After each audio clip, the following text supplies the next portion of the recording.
बोलिए श्री राधा वल्लभ सरकार की जय।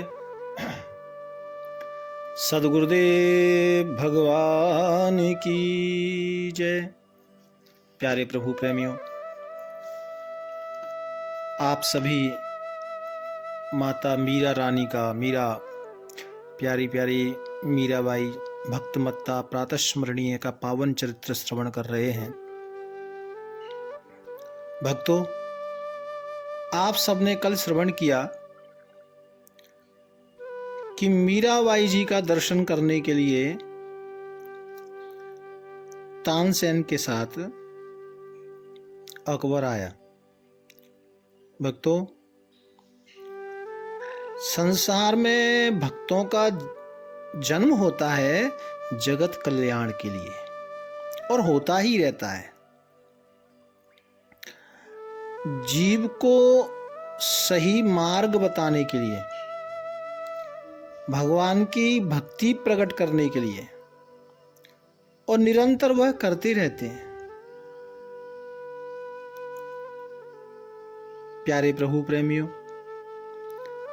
भक्त को वही समझ सकता है, भगवान को वही समझ सकता है जो परम भक्त होते हैं। जैसे आपने सुना, मीरा जी के साथ बचपन से ही वो चंपक लता नाम की जो दासी रहती थी ना, आपने सुना कि जिन्होंने रात्रि में मीरा जी को उठाया और भगवान से मिलाया। आपने सुना ना कि निकुंज वन का दर्शन चंपक लता ने ही तो कराया था भक्तों, और अभी वो वहीं भगवान के पास रह गई। ये सब कथा आपने श्रवण की है। तो भक्तों, क्योंकि चंपक लता तो ठाकुर जी के पास रह गई थी और मीरा जी निकुंज वन का दर्शन करती वृंदावन में उसी झोंपड़ी में थी, लेकिन मीरा जी की जो और दासियां थीं वो सोच रही थी कि चंपक लता नहीं दिख रही। चंपक लता 3-4 दिन से पता नहीं किधर चली गई, उनको कितने दिन हो गए मालूम नहीं कहाँ चली गई।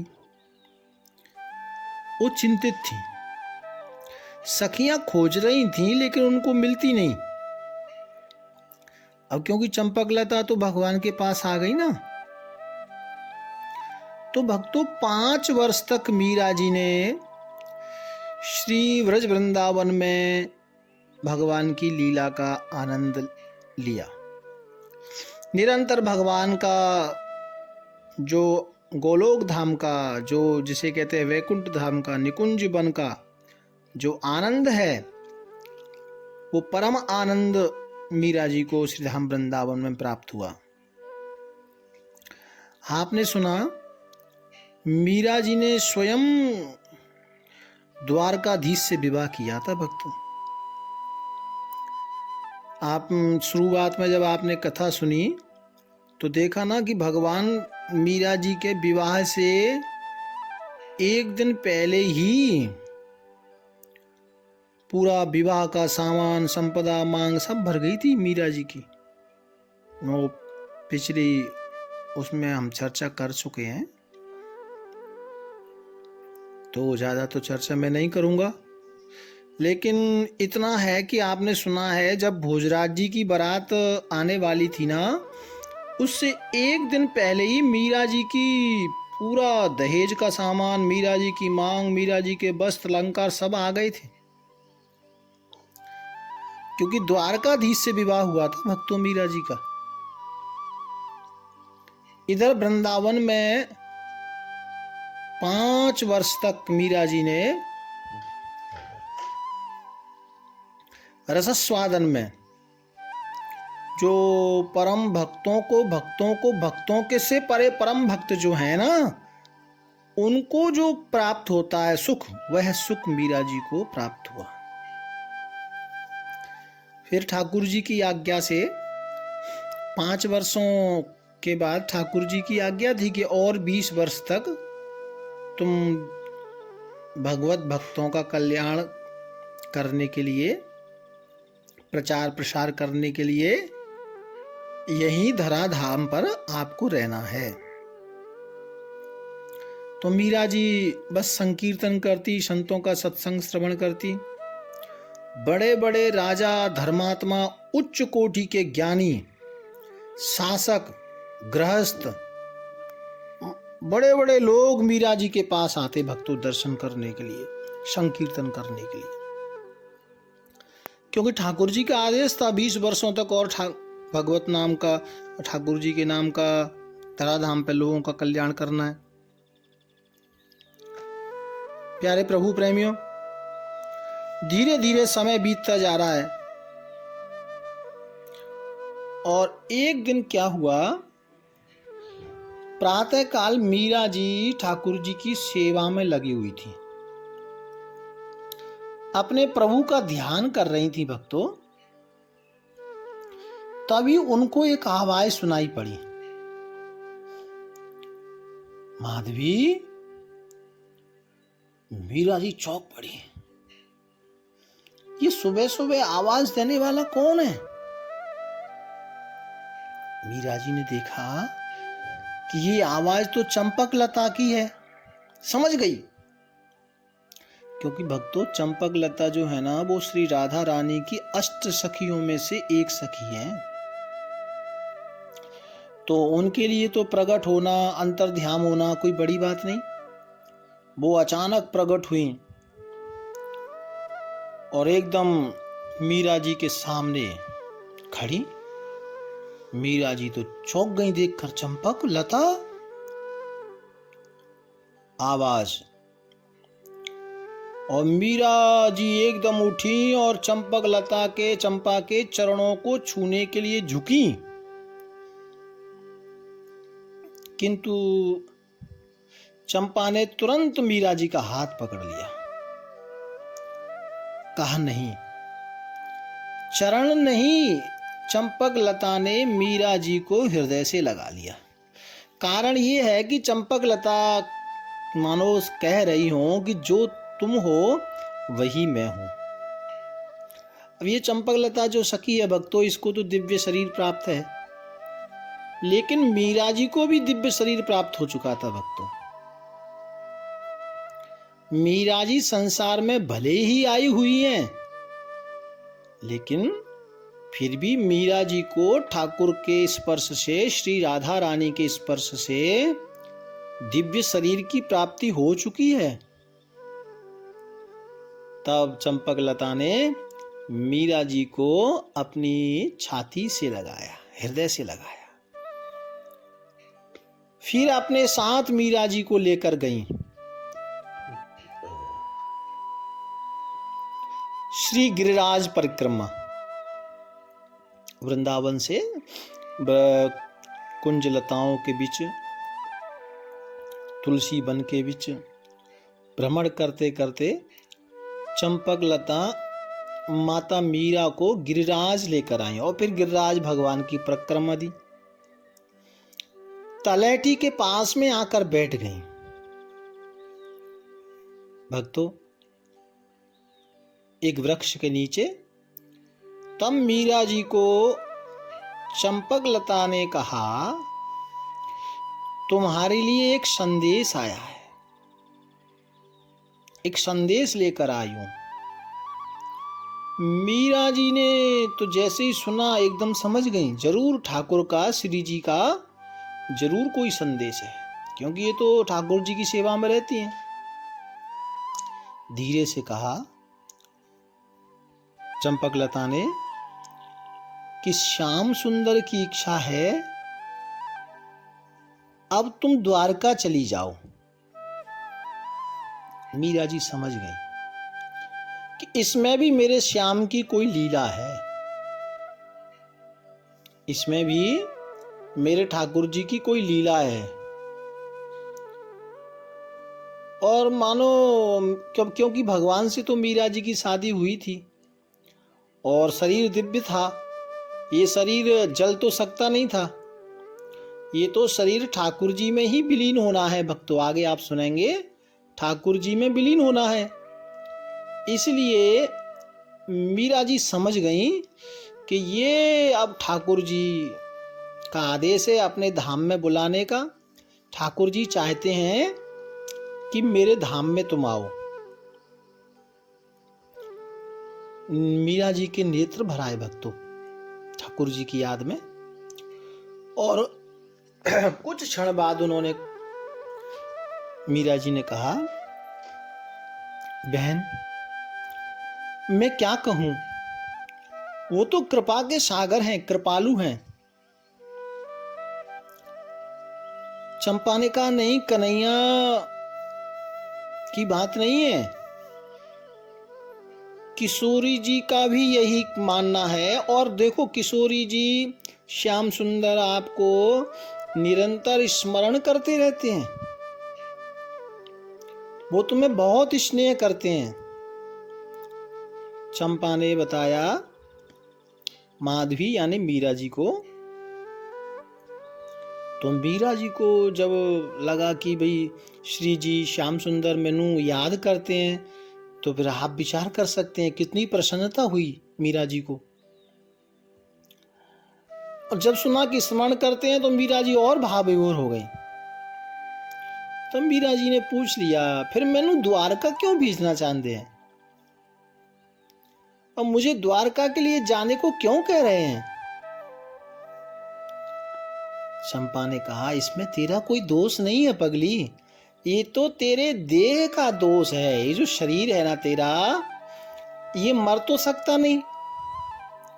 सांसारिक देह लीला के लिए ये शरीर जो आपको मिला है, संसार में भले ही तुम आई हो, लेकिन इस देह के कारण तुमको द्वारिका जाना पड़ेगा। प्यारे भक्तों, अब मीरा जी रो रही है तो चंपा ने कहा, तू परेशान मत हो पगली, अब अधिक दिन तुझे यहां नहीं रहना पड़ेगा। जल्दी से जल्दी ठाकुर जी के धाम आना है, हम सबके पास आना है, और फिर प्रभु के चरणों में ही तो तुम्हें सदा रहना है। और मीरा जी एकदम से खुश हो गई। देखो ये भक्त का जो स्वभाव होता है ना, वो छोटे बच्चों की तरह होता है। मीरा जी बड़ी प्रसन्न हो गई, एकदम से प्रसन्न हो गई। चंपा जी कह रही है, इसमें तेरा कोई दोष नहीं है, ये तो शरीर का दोष है, क्योंकि ये ਤੁਹਾਡਾ जो शरीर है किसी बीमारी से मर सकता नहीं,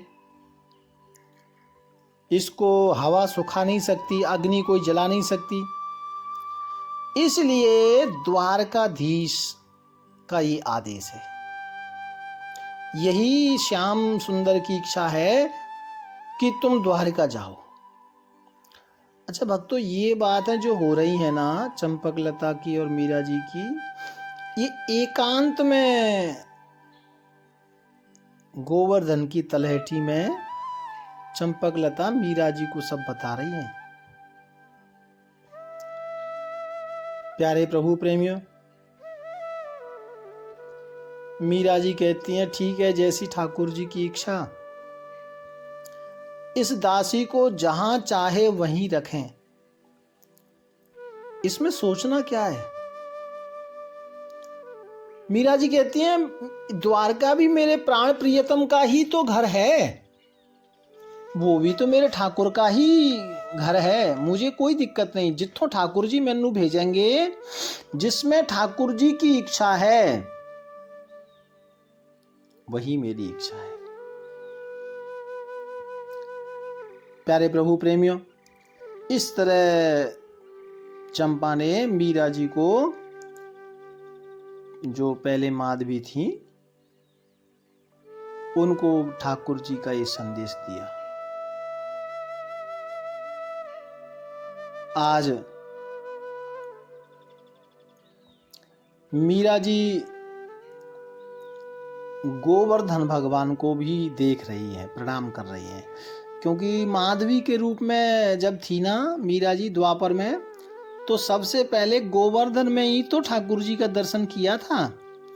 भगवान जब गिरिराज उठा रहे थे ना, तब उस बालक रूप जो ठाकुर जी थे, सबसे पहले मीरा जी ने उंगली का दर्शन किया, हृदय का दर्शन किया।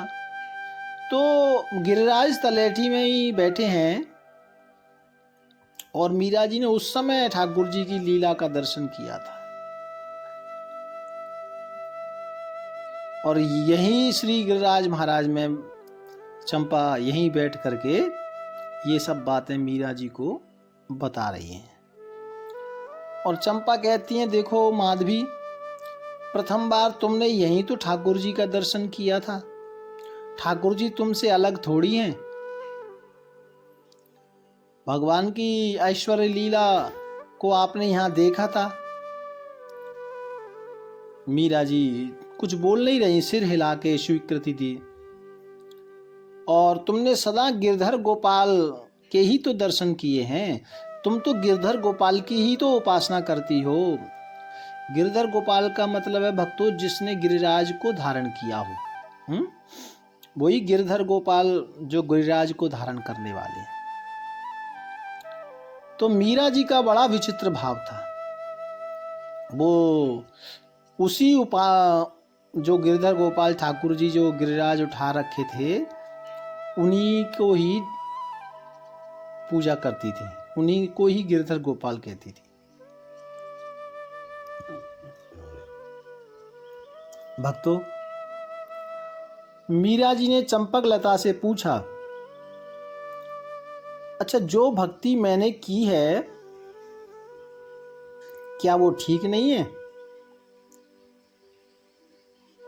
तो चंपक लता ने कहा, नहीं पगली, वो तो तेरे आराध्य हैं, और फिर वो तो तेरे पति भी तो हैं।